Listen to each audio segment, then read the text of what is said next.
Hello, everyone. Welcome to Therapy Clips with Dr. O. I'm from the organization Human Service Consultants. Today, I like to focus on the recovery checklist. This checklist is from the Matrix Workbook. Anybody who enters into outpatient treatment requires a great deal of motivation and commitment. To get the most from treatment, it is necessary for you to replace many old habits with new behaviors.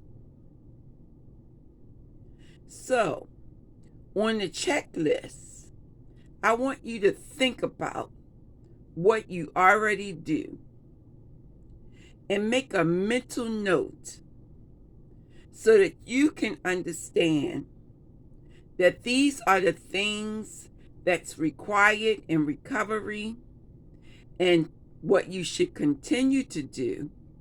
But anything that you hear that you're not already doing, these are the things that you should begin to do, because I want your recovery process to be successful. So, are you scheduling your activities daily?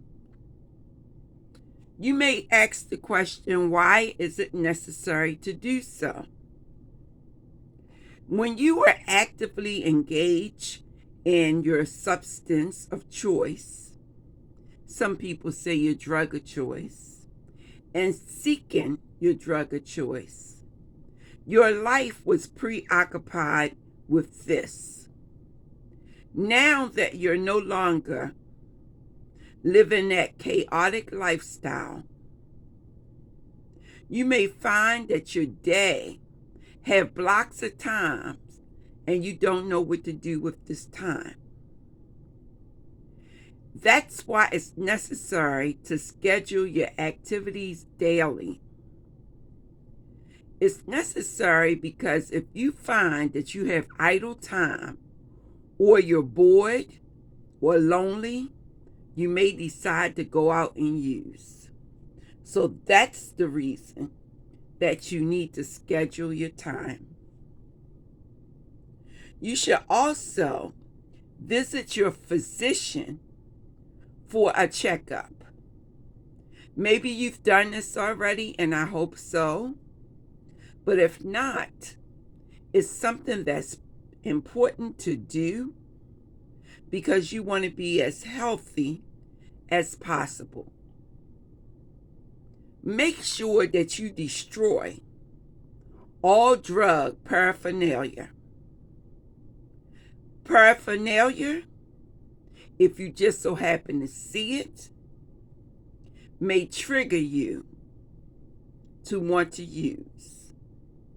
Avoid people who use alcohol. Avoid people who use drugs.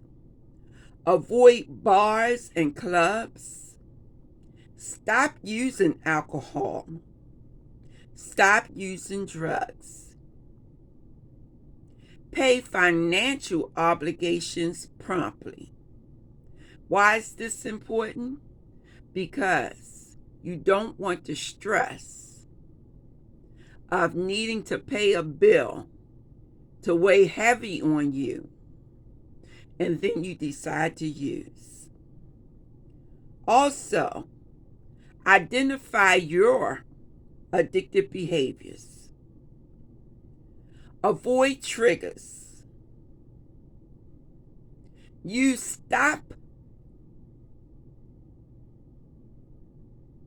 Let me say that again. Use thought stopping for cravings. This is when you're going to stop your thought. And some people use the strategy of wearing a rubber band. So if they have a thought of using, they pop the rubber band on their wrist to remind themselves to stop the thought for cravings. Attend all of your sessions, individual and group sessions. Attend early recovery skills, groups, and relapse prevention sessions.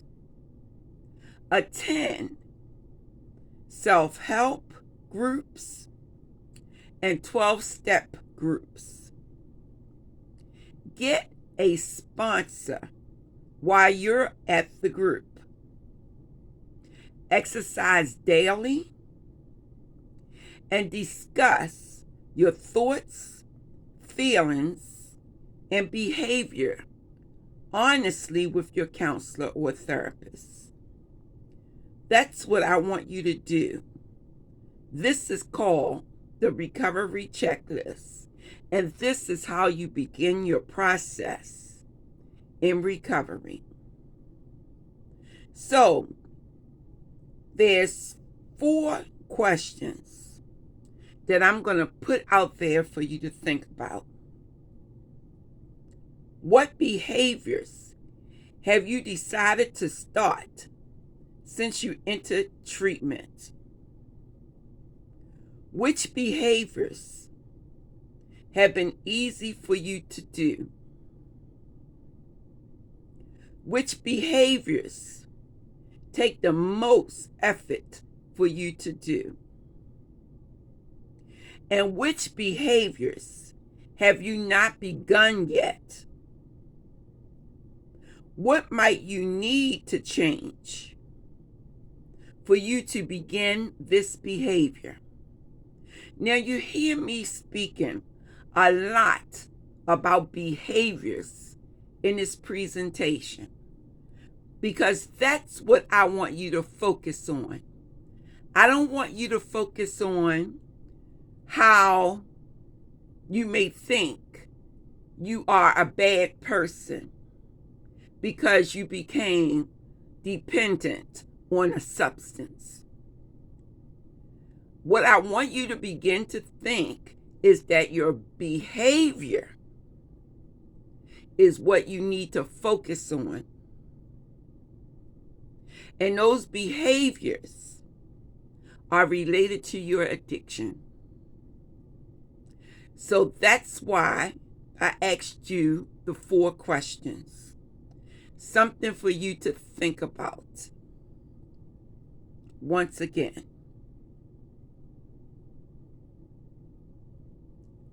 So, when you think about your behaviors, I want you to think about relapse. And when you think about relapse, I want you to begin to focus on the triggers that may have caused you to relapse. And once you understand what triggers are, then you can avoid these triggers because you know it can lead you to either a slip or a full-blown relapse. A slip is what we say happens the first time you return to alcohol and drug use after you've had a period of sobriety. If the cycle continues, it becomes a full-blown relapse. This cycle looks like this. An individual have a slip. They drink an alcoholic beverage. And then they feel guilt, shame, and blame. So to relieve themselves of that feeling of guilt, blame, and shame, they go out and take another drink. And then they feel more guilt, blame, and shame. Then they go out and take another drink. And it's like it's a circle that continues until an intervention occurs. And we'll speak more about interventions as the weeks go on, because this matrix workbook contains lots of information that's going to help you stay on the road of recovery. And I will be creating the presentations that can be available to you so that you can stay on the road of recovery and maintain your sobriety. It's very, very important that you become a very active participant in your recovery process. So now, I would like to teach you about relapse analysis. Once again, I want to talk to you and teach you about relapse analysis. Now,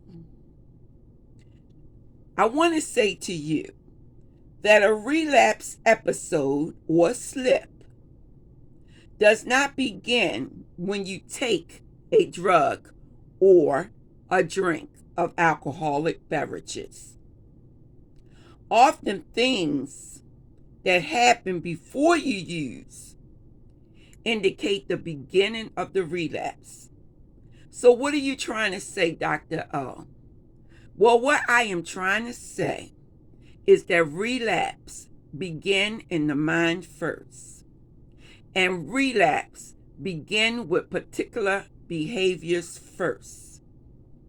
So I want you to begin to identify your patterns of behavior so that you can recognize and interrupt the relapse cycle before it begins. Once again, that cycle is take a drug or drink, feel guilt, blame, shame. Take another drug or drink to relieve the guilt, blame, shame, and it's a continuous circle. That's what we call a relapse cycle. So, I want you to begin to think about your patterns of behavior. Any type of career events, personal events, treatment events, drug-related behavior, behavioral patterns, relapse thoughts, and your health status that may cause you to relapse. Then I want you to think about your feelings about the events that I just mentioned. And these events, once again, are career events. Did something happen on the job to upset you? Personal events. Did you have an argument with your significant other? Treatment events. Did you arrive late to treatment and the substance abuse counselor pointed out to you that you must arrive on time? Drug-related behaviors. Did you go around people, places, or things that remind you of taking a drug or a drink? Behavioral patterns. Are you becoming angry and irritated and then feel as though you must take a drug or a drink because of the situation? Relapse thoughts. Are you thinking back about good times you had with friends when you were taking your drug of choice, whether it was an alcoholic beverage or some other type of substance? And then, what are your feelings about your current health status?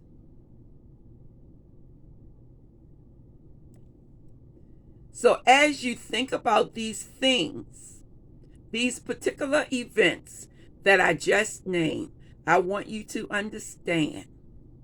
These are the events and behaviors that can lead to a relapse.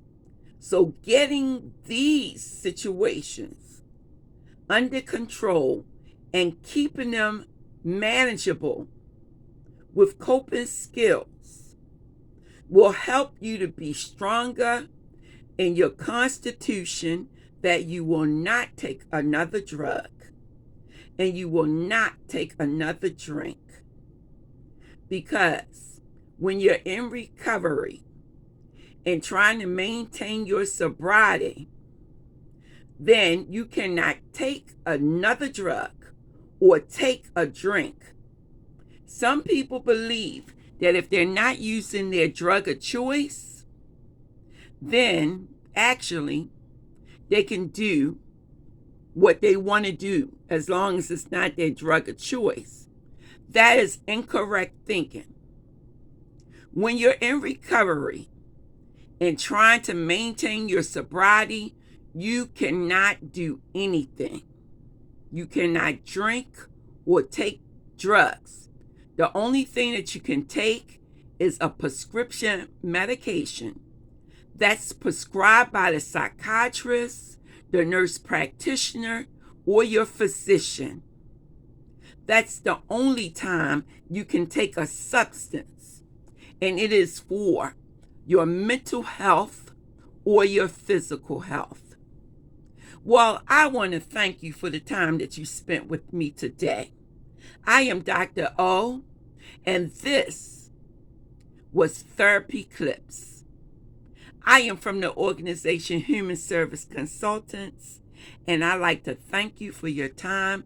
And as you will come to know, I always ask you to stay blessed and have an enjoyable life, because you're worth it. Until we speak again, be blessed.